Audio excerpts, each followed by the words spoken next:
राहुल गांधी ने जो कल कहा है पार्लियामेंट में, और जो अभी मल्लिकार्जुन खड़गे नफरत की राजनीति करते हैं। आज ट्रेन में कोई चल नहीं सकता है अगर उसकी दाढ़ी और टोपी है, उसको पता नहीं है कि उसको पीट पीट के उसका क्या हशर किया जाएगा, उल्टा उसी पे मुकदमे ठास के अंदर कर दिया जाएगा। और बीजेपी कह रही है कि ये एक साजिश है। भाई ये तो दुनिया के सामने है। क्या इतने नीचे दर्जे पे जहाँ पे अडानी जी जिस पायदान पे थे, वहाँ से दूसरे तीसरे नंबर पे यूं ही आ गए, वो भी 2014 के बाद। किस तरीके से अडानी जी ने ये मान लिया कि वो भारत है। भारत है यहाँ के किसान, हमारे जवान भारत हैं, देश की जनता गरीब मजलूम वो भारत है। अडानी कह रहे हैं कि भारत पे हमला है। कब से? मोदी जी के ऊपर आप उंगली उठाते हैं तो संविधान पे हमला है, अडानी पे उठाते हैं तो देश पे हमला है। चुनाव होता है तो आप अब्बा जान और भाईजान पे आ जाते हैं और बात करते हैं मुसलमानों के हितैषी होने के। उनके ऊपर भी जादू चला हुआ है, नरेंद्र मोदी जी का जादू, कि जब वो मुंह खोलती हैं तो वो सिर्फ तभी खोलती हैं जब उन्हें राहुल गांधी जी के ऊपर टिप्पणी करनी होती है गलत। लेकिन लोकसभा में राहुल गांधी के भाषण ने बीजेपी की बेचैनियां बढ़ा दी हैं। बीजेपी की तरफ से अब स्मृति ईरानी को आगे किया गया है कि राहुल गांधी ने जो कल भाषण दिया था लोकसभा में, उसे वो काउंटर करें। स्मृति ईरानी ने कहा है कि राहुल गांधी को अमेठी की जनता ने 2019 में जादू दिखा दिया था। मेरे साथ में इस वक्त महिला कांग्रेस की नेशनल कोऑर्डिनेटर सदफ जाफर मौजूद हैं। इनसे जान लेते हैं कि स्मृति ईरानी ने जो एक के बाद एक कई आरोप लगाए हैं, उन पर उनका क्या कहना है। मैम, स्मृति ईरानी कह रही हैं कि राहुल गांधी जादू की बात करते हैं कि जादू से प्रॉपर्टी बढ़ गई अडानी की, लेकिन उन्होंने तो जादू अमेठी की जनता ने दिखा दिया। देखिए, चुनावी हार जीत तो लगी रहती है क्योंकि जब आप सियासत में रहते हैं, लेकिन बात यह है कि आप नैतिकता के आधार पे हारे हैं कि जीते हैं। हर उस मजलूम के लिए, चाहे वो हाथरस की रेप पीड़िता हो, चाहे उन्नाव का मामला हो, चाहे बिल्किस बानो का मामला हो, चाहे कश्मीरी पंडितों का मामला हो, हर मामले, बेरोजगारी का मामला हो, हमारी अग्निवीर का मामला हो, हर मामले पे अगर कोई बोला है प्रखरता से तो वो राहुल गांधी जी हैं। उन्होंने हमेशा नैतिकता के आधार पे जीत हासिल करी है। और दूसरी ओर अगर देखा जाए तो जादू की बात करने वाली जो हैं, उनके ऊपर भी जादू चला हुआ है, नरेंद्र मोदी जी का जादू, कि जब वो मुंह खोलती हैं तो वो सिर्फ तभी खोलती हैं जब उन्हें राहुल गांधी जी के ऊपर टिप्पणी करनी होती है गलत। लेकिन वो तब चुप हो जाती हैं जब सिली सोल का मामला आ जाता है और तमाम ऐसी महिलाओं का मामला आता है जो चीख चीख के बोल रही होती है कि हमारे लिए बोले वो महिला जिसको हम मंत्रालय दिया गया है, हमारी जिम्मेदारी दी गई है, हमारी सुरक्षा और हमारे अधिकार पे बोलने का, उसको सबसे ज्यादा अधिकार है जो खामोश रहती हैं। तो ये जादू ये ही है कि वो खामोश रहना पसंद करती हैं हर उस मामले में जो उनसे रिलेटेड है, और मुंह तभी खोलती हैं हर झूठे मामले में, हर गलत टिप्पणी में, जब राहुल गांधी जी का मामला आता है। अमेठी की एक बहुत बहुप्रचलित जमीन को लेकर भी उन्होंने कहा है कि 30 साल तक अमेठी के लोगों को बताया जाता रहा कि मेडिकल कॉलेज बनाएंगे, लेकिन कुछ नहीं बन पाया। अफसोस की बात यह है कि लगातार उस जमीन पे मेडिकल कॉलेज का प्रपोजल रखा गया, लेकिन उसको सेंट्रल गवर्नमेंट रिजेक्ट करती रही। दूसरी बात यह कि उस परिवार पे इल्जाम लगा रही है जिन्होंने करोड़ों की प्रॉपर्टी जो है वो देश के नाम कर दी। नन्ही सी इंदिरा ने अपनी गोदी से छीन के वो विदेशी गुड़िया जो थी वो आग के हवाले कर दी थी जब आंदोलन चल रहा था स्वदेशी का।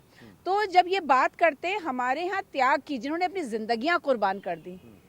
भाई जिंदगी तभी कुर्बान नहीं होती है जब शहादत होती है। दो इस परिवार में शहादतें हैं, तो ऐसी भी लोग हैं जिन्होंने देश के लिए पूरी अपनी जवानियां दी हैं। मोतीलाल नेहरू जी, जवाहरलाल नेहरू जी, इंदिरा जी, राजीव जी, सोनिया जी, राहुल और प्रियंका जी, जितने लोग हैं इन्होंने अपनी पूरी जिंदगी देश के लिए दी है। तो अगर वो बात करें कि प्रॉपर्टी पे क्या कब्जा किया है, आप पहले उस प्रोजेक्ट्स को स्टॉल करते हैं, उसके बाद आप झूठे इल्जाम लगाते हैं। ये झूठ का पुलिंदा है सरकार, और सिवाय झूठ के इनको कुछ नहीं आता है। अच्छा, राहुल गांधी ने जो कल कहा है पार्लियामेंट में, और जो अभी मल्लिकार्जुन खड़गे नफरत की राजनीति करते हैं, उन्होंने कहा हम तो माइनॉरिटी का कल्याण कर रहे हैं, हमने हज में 50,000 रुपये और सस्ते किया है, जो फॉर्म लिया जाता था 400 रुपये भरने का, उसे भी हमने ख़त्म कर दिया है। आज ट्रेन में कोई चल नहीं सकता है अगर उसकी दाढ़ी और टोपी है, उसको पता नहीं है कि उसको पीट पीट के उसका क्या हशर किया जाएगा, उल्टा उसी पे मुकदमे ठास के अंदर कर दिया जाएगा। आज अगर कोई नमाज पढ़ लेता है अपने बीमार के लिए अस्पताल में, तो उस पर FIR हो जाती है।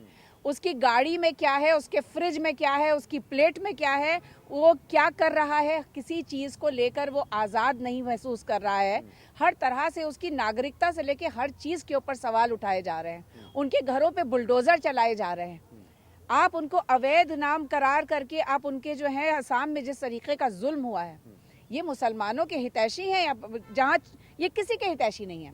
लेकिन मुसलमानों की तो ये बात ही ना करें या ईसाइयों की माइनॉरिटी की बात ना करें, जो आज जिनके घरों के ऊपर जो है एक संकट वो जो है वो मंडरा रहा है, कब बुलडोजर चल जाए, कब उनके ऊपर नजर इनायत हो जाए सरकार की और उनकी ज़मीनों पर कब्जे हो जाएं। तो ये इस तरह की बात, वही मैंने कहा कि ये लगातार सिवाय झूठ बोलने के, परपंच करने के, इनके पास कुछ नहीं है। अच्छा, अडानी को लेकर कांग्रेस लगातार हमलावर है, दूसरी पार्टियां भी हैं वो इतनी प्रखर तरीके से मुखर नहीं हो पा रही हैं, लेकिन कांग्रेस हमलावर है। लेकिन उधर बीजेपी कह रही है कि ये एक साजिश है। भाई ये तो दुनिया के सामने है। भाई जो कुछ भी हो रहा है, क्या इतने नीचे दर्जे पे जहाँ पे अडानी जी जिस पायदान पे थे, वहां से दूसरे तीसरे नंबर पे यूं ही आ गए, वो भी 2014 के बाद? क्या उनको उस तरीके से कॉन्ट्रैक्ट्स नहीं दिए गए?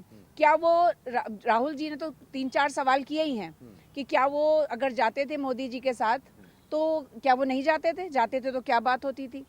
मोदी जी के जाने के फौरन बाद जाते थे कि नहीं जाते थे? जाने के फौरन पहले जाते थे कि नहीं जाते थे? और अगर ये सारी चीज़ें होती थी तो क्या उनको उसके बाद जाने के ये कॉन्ट्रैक्ट्स मिले या नहीं मिले? भाई हम कह रहे हैं, हमारे अगर आपको लगता है इल्ज़ामों में कुछ गड़बड़ है, कुछ गलतियां हैं, कुछ लूप होल्स हैं, आप जेपीसी बैठा दीजिए। जेपीसी में तो उनके भी होंगे, हमारे भी होंगे। It's going to be a joint parliamentary committee. आप डर क्यों रहे? दूध का दूध पानी का पानी हो जाएगा। हम अगर जांच से डरते हैं मतलब दाल काली है। दाल में काला नहीं है, दाल में अडानी है। दाल में अडानी है, लेकिन अडानी कह रहे हैं कि भारत पे हमला है। कब से? मोदी जी के ऊपर आप उंगली उठाते हैं तो संविधान पे हमला है, अडानी पे उठाते हैं तो देश पे हमला है। इंसान कब से देश हो गया? महात्मा गांधी जी ने जिन्होंने इतनी कुर्बानी दी, वो अपने आप को उन्होंने कभी नहीं कहा कि मैं भारत हूँ। जवाहरलाल नेहरू जो पहले यहाँ के प्रधानमंत्री थे, उन्होंने कभी नहीं कहा कि मैं भारत हूँ। किस तरीके से अडानी जी ने यह मान लिया कि वो भारत हैं? भारत है यहाँ के किसान जिनका हक छीन के वहाँ पे उनके बड़े बड़े गोदाम बन रहे थे। यहाँ पे जो हमारी जो सैन्य बल है, जिसको लगातार कमजोर करा जा रहा है, इनके हाथ में जिस तरह से देश की सुरक्षा के नियंत्रण बनाने की जो सारी चीजें दी जा रही हैं, सौंपी जा रही हैं, हमारे जवान भारत हैं। भारत माता नेहरू जी के हिसाब से था कि देश की जनता, गरीब मजलूम, वो भारत है। कोई उद्योगपति भारतीयता तो ले सकता है, हासिल कर सकता है, लेकिन भारत नहीं बन सकता है। भारत यहाँ के मजदूर किसान हैं। अच्छा, अडानी की जब बात आती है तो फिर बात गहलोत की भी आती है और भूपेश बघेल की भी आती है कि वो भी निवेश करा रहे हैं उनसे। क्यों नहीं इन्वेस्ट कराएंगे? लेकिन क्या हम गरीबों का हक मार के करा रहे हैं? क्या किसान आदिवासियों की जमीन छीन के उन्हें दे रहे हैं? बात है कि निवेशक से निवेश तो कराएंगे, निवेश नहीं कराएंगे तो हमारी सरकारों के पास पैसा कैसे आएगा? करोड़ों रुपए हमारे जीएसटी का दबा के बैठी हुई है सरकारें। हमारे यहाँ बराबरी है, जितने उद्योगपति हैं सबको हम बराबर का दर्जा देते हैं, बराबर के टेंडर होते हैं, उसमें पारदर्शिता है। जो जीतेगा वही होगा। लेकिन बात यह है कि हम क्या किसी के गरीब से, क्या हमने अपनी पॉलिसीज को ट्वीक किया है, उनको कमजोर किया है, या अडानी को देने के लिए उनके मुताबिक किया है? तब बताएं। वरना निवेशक तो सबको हक मिलता है, हम किसी का हक क्यों मारे? आप चूंकि माइनॉरिटी से आती हैं, जो अभी आम बजट पेश हुआ उसमें 38% की कटौती कर दी गई माइनॉरिटी के बजट पे। कांग्रेस इस मुद्दे को कैसे देख रही है? देखिए, लगातार जिस तरीके से स्कॉलरशिप्स को कमज़ोर किया गया है, माइनॉरिटी के बजट को कमज़ोर किया है, एक तरफ आप कह रहे हैं ये गरीब तबके के लोग हैं जो स्कॉलरशिप लेने बच्चे जाते थे। आप पसमानदा मुसलमानों की बात कर रहे हैं कि आप उनके हितैषी हैं। एक दो चेहरे चमके हुए दिखा देंगे, पहले वाले चेहरे तो सब डिफंक्ट हो गए, जो कभी बेचारे नेता हुआ करते थे, अब 2 रुपए के ट्रोलर हो गए हैं माइनॉरिटी से आने वाले इनके यहाँ बीजेपी में।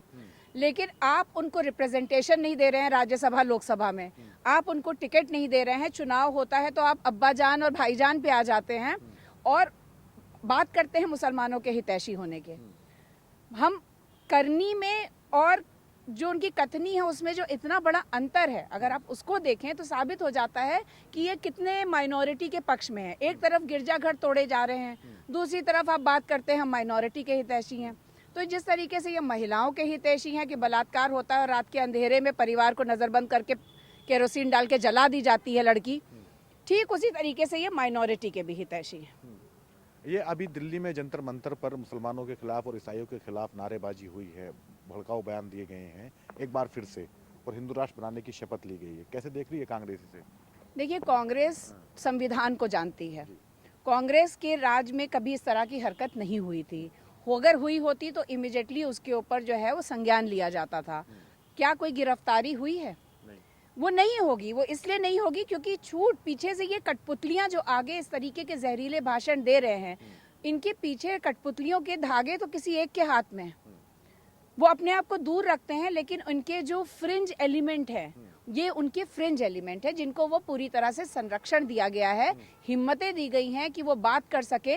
मुख्यमंत्री जो है, होने वाले मुख्यमंत्री, अब मौजूदा यूपी के मुख्यमंत्री है, उनके मंच से कहा जाता है कि महिलाओं का कब्र से निकाल के बलात्कार करो, और वो पीछे बैठे मुस्कुराते रहते हैं। ये संरक्षण प्राप्त लोग हैं जिनसे कहा जाता है कि आप इस तरह की बात करें। आखिरी सवाल है, स्मृति ईरानी जो दावा कर रही हैं कि हज पे कटौती कर दी गई, वो मतलब महंगाई कम कर दी, हज की 50,000 रुपये सस्ता कर दिया, लेकिन जो बजट का सवाल है, जो 38% बजट कम हुआ है, उस पर क्यों नहीं बोल पा रही हो? मैं वही कह रही हूँ ना कि भाई आमदनी आज की तारीख में माइनॉरिटी कमा तो पा नहीं रहा है। मुसलमान के रोजगार बंद किए जा रहे हैं, उसके घरों पे बुलडोजर चलाए जा रहे हैं। कितने मुसलमान गरीब हैं जो हज करने का दम रख सकते हैं? कितने मुसलमान जाते हैं जो गरीब तबके के हज करने के लिए? तो ये वो चीजें हैं, आप एक तरफ से लॉलीपॉप दे रहे हैं लेकिन दूसरी तरफ से सोटे लगा रहे हैं। उसकी आमदनी आपने खत्म कर दी, उसका घर आपने खत्म कर दिया। उसे नहीं पता कि मेरा बच्चा पढ़ने जाएगा और नजीब की तरह गायब हो जाएगा कि नहीं हो जाएगा, ईद की शॉपिंग करने रोजे की हालत में जाएगा, जुनैद की तरह मार तो नहीं दिया जाएगा। अगर उसकी गाड़ी में अगर एक गाय है जो उसने अपने पैसे से खरीदी है दूध दोने के लिए, उस गाय के नाम पे उसको पीट पीट के मार नहीं दिया जाएगा। ये इश्यूज हैं। हज करने कितने गरीब जा पाते हैं? हमें जीने तो दीजिए, आप मुसलमानों को, गरीबों को, दलितों को जीने तो दीजिए। दलित आज की तारीख में घोड़े पे बैठ के जा नहीं सकता अपनी दुल्हन लाने के लिए, मूछे नहीं रख सकता, बुलेट नहीं चला सकता। अगर उसने कहीं ऐसी जगह पे चला गया जहां नहीं जाना चाहिए, उसको पीट पीट के मार दिया जाएगा। तो ये दलित, मुसलमान, महिला जिस तरीके से उत्पीड़ित है बीजेपी के राज में, ये निहायती, मतलब इसके लिए तो क्या ही कहा जाए कि अमानवीय चेहरा है भाजपा का, और किसी भी सरकार का। ही सबसे डेमोक्रेसी के काले अध्याय में हम जी रहे हैं।